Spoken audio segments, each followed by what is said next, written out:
নিয়ে আমরা আলোচনা করছি যে জুলাই গণঅভ্যুত্থানের প্রাপ্তির খতিয়ান। এটা অনেক আমাদের জন্য, বিশেষ করে আমার জন্য একটু মিশ্র প্রতিক্রিয়া সৃষ্টি করে যখন এই শব্দগুলো শুনি। একদিকে প্রাপ্তি যেমন আছে, আর একদিকে অপ্রাপ্তি আছে,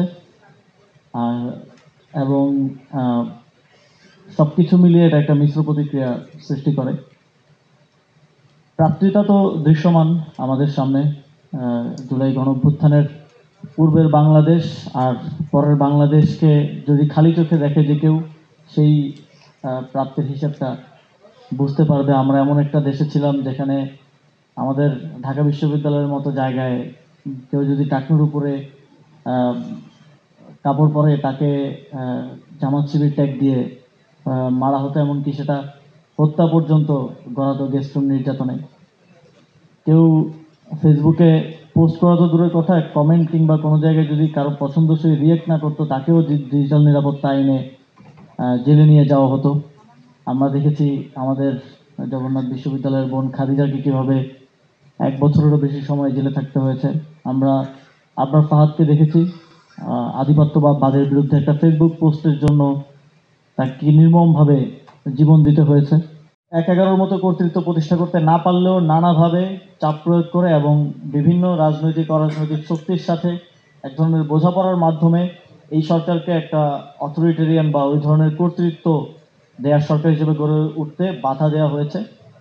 এবং এবং অনেক ক্ষেত্রে তারা সফল হয়েছেন। গণঅভ্যুত্থানের শক্তিদের মধ্যে বিভাজন এর একটা বড় কারণ হিসেবে আমি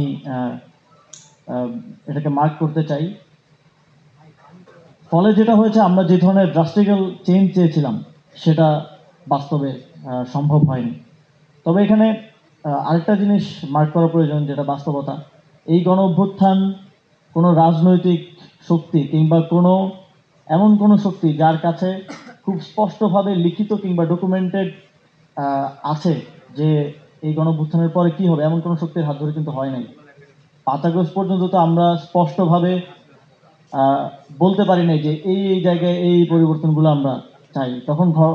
তখন বাস্তবতাও এরকম ছিল, এবং তখন এত দ্রুত ঘটনাগুলো ঘটে গিয়েছিল যে এই প্রস্তুতি নেওয়ার সময়টা এবং এই বোঝাপড়াটা এই গুটি কত ছাত্রের ছিল না। এই বাস্তবতাটাও আমাদেরকে স্বীকার করতে হবে। আমরা গুম অবস্থায় ছিলাম, আমরা যোগাযোগ করতে পারছিলাম না, ইভেন আমাদের সহযোগীদের সাথে যোগাযোগ করতে পারছিলাম না, ফোন বন্ধ করে রাখতে হচ্ছিল। এবং সেই বাস্তবতার কারণেই আমরা 5ই আগস্টে একটা ঘোষণাপত্র দিতে পারেনি। আমাদের তখন একটা 5 পয়েন্ট রূপরেখা দিতে হয়েছিল যে একটা অন্তর্বর্তীকালীন জাতীয় সরকার আমরা গঠন করতে চাই, গণহত্যার বিচার করতে চাই, রাজবন্দীদের মুক্তি দিতে চাই, আপনাদের যদি মনে থাকে। সেখানে কিন্তু আমাদের একটা ঘোষণাপত্র দেওয়ার কথা ছিল একটা সফল গণঅভ্যুত্থানের পরে, কিন্তু সেটা প্রস্তুত করা সম্ভব হয়ে ওঠেনি সে সময়কার বাস্তবতায়। সেটা একটা আফসোস হিসাবে আমার আছে এবং আমার সহযোদ্ধা যারা ছিলেন তাদের প্রত্যেকেরই আছে। তবে সুসংবাদ হচ্ছে আগামী 5ই আগস্ট, আজ থেকে 3 দিন পর আমরা সেই ঘোষণাপত্র ঘোষণা করার মতো একটা জায়গায় পৌঁছাতে পেরেছি। এবং সেই ঘোষণাপত্রকে সাংবিধানিক স্বীকৃতি দেওয়ার একটা ঐকমত্যের প্রধান রাজনৈতিক দলগুলোর সাথে আমরা আসতে পেরেছি। এটা একটা সুসংবাদ। আজকের বাংলাদেশ এই যেই বাক স্বাধীনতা থেকে শুরু করে যেই নাগরিক অধিকার পাওয়ার যেই একটা সোশ্যাল কন্ট্রাক্ট এই গণঅভ্যুত্থান তৈরি করে দিয়েছে, সেটা বিশেষভাবে বলার কোনো প্রয়োজন নেই। তবে আমরা আমাদের এক দফায় যেটা বলেছি যে শেখ হাসিনার পতন এবং ফ্যাসিবাদী ব্যবস্থার বিলোপ, প্রথম অংশ তো 5ই আগস্ট আমরা সফল করতে পেরেছি, কিন্তু এই এক দফার যে দ্বিতীয় অংশ, সেটা সফল করার ক্ষেত্রে আমাদের গ্র্যাজুয়াল উদ্যোগের মধ্য দিয়ে যেতে হয়েছে এবং এখনো হচ্ছে। ফ্যাসিবাদী যেই ব্যবস্থা সেটা তো একদিনে তৈরি হয় নাই, বা শেখ হাসিনা 16 বছরও তৈরি হয়েছে সেটা আমি বলবো না। সরোয়ার তুষার ভাই খুব গুরুত্বপূর্ণ আলোচনা করেছেন। এটার শুরুটা হয়েছে 72-এর সংবিধান থেকে, এবং সেটা আমাদের যেই সরকারে এসেছে তারা তাদের সুবিধা মতো সেই সংবিধানের পরিবর্তন করতে করতে সেটাকে আরো 72-এর সংবিধানের একদম খারাপ ভার্সনটার অবস্থায় আমরা এখন আছি, যেহেতু অন্তর্বর্তীকালীন সরকার আক্ষরিক অর্থে সংবিধান পরিবর্তন করেনি বা করতে পারেনি। এবং আমরা যদি 5ই আগস্টের কথা বলি, সেখান থেকেই তো প্রাপ্তি অপ্রাপ্তির হিসাবটা শুরু হলো। 5ই আগস্ট যখন ছাত্র জনতা রাজপথে, তখনও জয় পরাজয় জয় আসলে সেরকমভাবে নিশ্চিত হয়নি। শেখ হাসিনা কখন পালিয়ে গেল? সোয়া একটায় সম্ভবত হেলিকপ্টারে করে দেশ ছেড়ে পালিয়ে গেল। কিন্তু আমরা যতদূর জেনেছি 11টা বাজে ক্যান্টনমেন্টে আমাদের রাজনৈতিক দলগুলোকে ডাকা হয়েছে, যারা রাজনৈতিক দলগুলো তো দেশের জনগণকে রিপ্রেজেন্ট করে ফর্মালি, এবং তারা স্বীকৃতি জানিয়ে সেখানে গিয়েছেনও। আন্দোলনের কারণে তাদের যেতে বিলম্ব হয়েছে, কিন্তু সেই মিটিংটা ডাকা হয়েছিল 11টায়, যখন যখন পর্যন্ত শেখ হাসিনা পালিয়ে যায়নি। বা পালিয়ে যাওয়ার পেছনের যেই কার্যকলাপ বা আমাদের অভ্যুত্থান, আমাদের লং মার্চ গণভবন অভিমুখে, সেটা চলমান অবস্থায় ছিল। যে কোনো কিছু হতে পারতো, আমাদেরকে গুলি করে সেদিন এই লং মার্চকে ব্যর্থ করে ফেলা হতে পারতো। সেক্ষেত্রে চিত্রটা আসলে কি হতো, এই প্রশ্নটা আমি রাখতে চাই, কারণ আমার জায়গা থেকে এখন মতামত দেওয়াটা বোধহয় শোভনীয় হবে না বা অনেকে পছন্দ করবে না। এবং আমাদের এই গণঅভ্যুত্থানের যে এজেন্সি বা পরবর্তী সিদ্ধান্ত গ্রহণের যে এজেন্সি, সেটা আরো অন্যান্য পাওয়ার স্ট্রাকচারের হাতে দিয়ে দেওয়া হলো।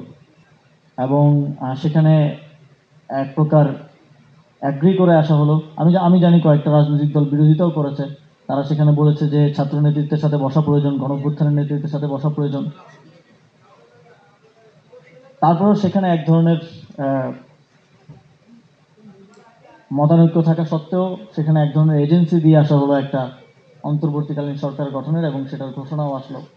যদিও সম্ভাবনা ছিল সামরিক শাসনের, এবং আমাদের তখনকার বক্তব্যে আপনারা দেখেছেন যে আমরা কোনোভাবেই বাংলাদেশের গণতান্ত্রিক যেই ধারাবাহিকতা, সেটাকে সে সময় ভঙ্গ করতে চাইনি, কারণ এর আগের সামরিক শাসনের অভিজ্ঞতা আমাদের জাতির রয়েছে, এবং সবচেয়ে বেশি রয়েছে পাকিস্তান আমলের সামরিক শাসনের অভিজ্ঞতা, এবং সবচেয়ে রিসেন্ট রয়েছে 1/11 অভিজ্ঞতা।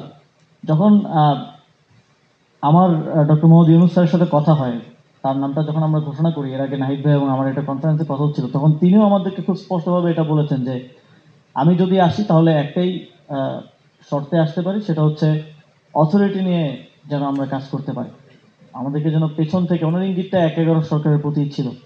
তবে আমাদের আমরা একটা গ্র্যাজুয়ালিজমের দিকে গিয়েছি 5ই আগস্টের পরে, যে আমরা এই গণঅভ্যুত্থানকে একটা গ্র্যাজুয়াল প্রক্রিয়ার মধ্য দিয়ে সফল করবো, এবং ফ্যাসিবাদী ব্যবস্থার বিলোপটাকেও আমরা আমাদের ঐকমত্য কমিশন, 11টা সংস্কার কমিশন, ঐকমত্য কমিশনের রাজনৈতিক দলগুলোর সাথে আলোচনার মাধ্যমে একটা প্রক্রিয়ার মধ্য দিয়ে বাস্তবায়নের সিদ্ধান্ত সরকার নিয়েছে, এবং সেটাও মোটামুটি চূড়ান্ত পর্যায়ের দিকে আছে। এখন পদ্ধতিগত কিছু বিষয় নিয়ে মতানৈক্য আছে, সেগুলোর মতৈক্যে যদি রাজনৈতিক দলগুলো পৌঁছতে পারে, তাহলে আশা করি 8ই আগস্টের মধ্যে জুলাই সনদ, যেটা আমরা বলছি জুলাই চার্টার, সেটার বিষয়ে একটা চূড়ান্ত ঘোষণা, চূড়ান্ত একটা বোঝাপড়ায় আসা সম্ভব হবে।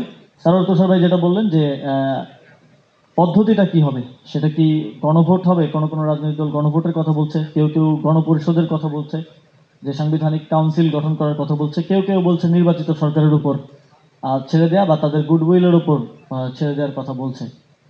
তো সে বিষয়ে রাজনৈতিক ঐকমত্যে আশা করি পৌঁছানো সম্ভব হবে। এবং